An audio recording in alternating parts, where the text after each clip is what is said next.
आज की कहानी है सास हो तो ऐसी लेकिन कैसी, वो जानेंगे हम आगे कहानी में। लेकिन प्लीज़ उससे पहले अगर आपको वीडियो अच्छी लगे तो लाइक ज़रूर करना और चैनल को सब्सक्राइब भी ज़रूर करना। शादी को कुछ ही दिन हुआ था और आज काम वाली भी नहीं आई, इसलिए अदिति बर्तन धोने लगी। धोते धोते उसके हाथ से कांच का कप नीचे गिरकर टूट गया। कप टूटते ही वह डरने लगी कि उसकी सास अब बातें सुनाएगी। आवाज़ से सास दौड़ती हुई आई और बोली, बेटी क्या हुआ?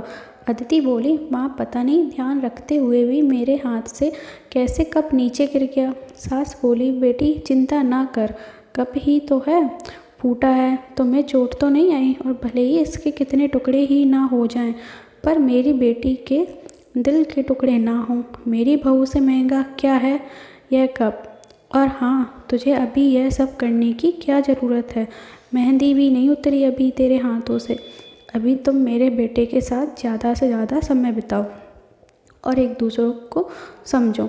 सास ने अपनी बेटी को बुलाया और कहा, ज्योति इधर आकर भाभी का ख्याल रखो, अभी इस घर में नई नई आई है। ज्योति ने कहा, हाँ माँ। सास फिर बहू से बोली, शुरू में तो मुझे अपनी माँ ही समझना, मुझे भी तुम्हारा दिल जीतना है, सास बनकर नहीं माँ बनकर। देखते देखते अदिति की आंखों में खुशी के आंसू आ गए, छलछला गई उसकी आंखें और सास के पैरों में गिरकर बोली, मैंने एक माँ छोड़ी तो दूसरी नहीं पाई, बल्कि आप मेरी माँ से भी ज़्यादा ममता मेरे लिए रखती हो। यदि घर में यह कप टूट जाता तो माँ भी दो बातें कहे बिना नहीं रहती। रात को अदिति की नींद ही उड़ गई। रह रहकर शाम की घटना याद आ रही थी। सास के बारे में उसकी जो सोच थी, उसकी विपरीत सास का व्यवहार पाया। उसका भी कसूर नहीं था ऐसा सोचना, क्योंकि उसने लोगों के मुंह से बुरी सास के बारे में ही सुना था। अदिति अपने अतीत में खो गई। फिर उसे याद आया कि कुछ साल पहले उसके इकलौते भाई की शादी हुई थी। मेहंदी का रंग उतरने से पहले ही माँ ने भाभी पर काम की पूरी जिम्मेदारियाँ डाल दी और अपने ही नियम कानून के हिसाब से भाभी को चलने के लिए मजबूर कर दिया। माँ ने भाभी को घर में एडजस्ट होने में जरा भी वक्त नहीं दिया।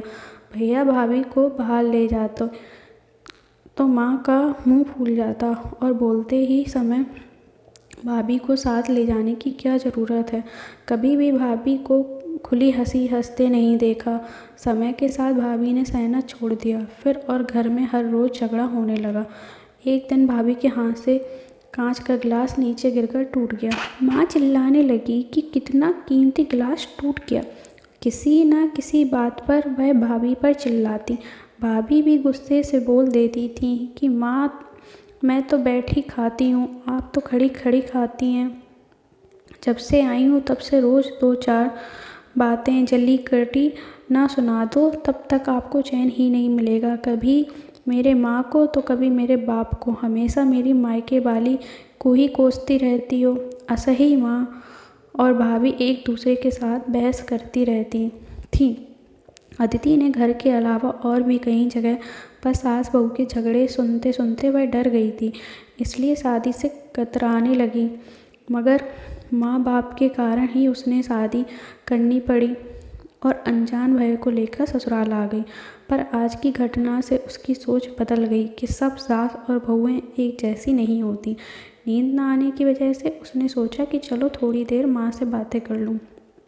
माँ ने इतनी रात को उसे फ़ोन करते देख कहा, बेटी सब कुछ ठीक है ना? कहीं तुम्हारे पति से या सास से झगड़ा तो नहीं हो गया? अदिति बोली, नहीं माँ, ऐसा कुछ नहीं है। मालूम है माँ, आज मेरे हाथ से कांच का गिलास नीचे गिर गया, तभी सास आ गई। मेरे आगे बोलते ही मेरे सास ने बोलना शुरू कर दिया। बेटा, फिर तेरे सास की चिल्लाने पर तूने अच्छा सा जवाब दे दिया? हाँ बेटा, कभी भी दबकर नहीं रहना। तुम एक पढ़ी लिखी अच्छी लड़की हो, तुम में कोई कमी नहीं है, इसलिए कभी भी सुनना मत। तभी बात को काटते हुए अदिति बोली, माँ अब बस करो, मैं अपने दूसरे माँ के खिलाफ कुछ नहीं सुन सकती। माँ थोड़ा आश्चर्य हो गई और बोली, यह क्या बोल रही हो अदिति? अदिति बोली, हाँ माँ, आज मेरे हाथ से जब कप गिरा तो मेरी सास ने बिल्कुल भी मेरे साथ बुरा व्यवहार नहीं किया। अंत में अदिति बोली, अब आप समझ गई ना सारी बात। माँ, एक और बात कहनी है, आप बुरा तो नहीं मानेंगी? उसकी माँ बोली। हाँ बोलो बेटा। अदिति बोली। माँ, काश आप भी मेरी नई माँ के साथ भाभी की तरह व्यवहार करती तो शायद भैया और भाभी अलग घर में नहीं रहते। अपनी बेटी की यह बात सुनकर उसे एहसास हुआ कि उसने अपने बहू के साथ गलत व्यवहार किया था। उसकी बेटी ने उसकी आंखें खोल दी। अदिति उससे पहले कुछ बोलती तभी उसकी माँ बोली।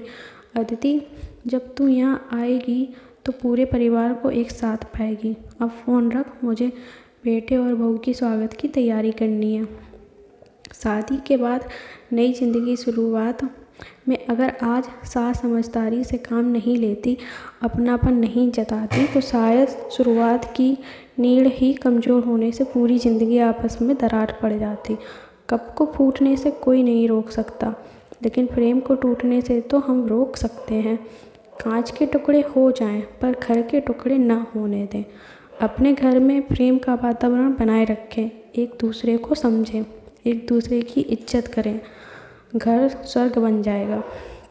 घर नर्क से स्वर्ग में बदल सकता है यदि बहू सास को माँ मान ले और सास बहू को बेटी मान ले। दृष्टि बदलने से सृष्टि बदल जाएगी और एक स्त्री चाहे तो घर को स्वर्ग बना सकती है और चाहे तो नर्क भी बना सकती है। तो आशा करती हूँ आपको कहानी बेहद पसंद आई हो। अगर पसंद आई हो तो प्लीज़ लाइक, शेयर, सब्सक्राइब ज़रूर करें। Bye, take care.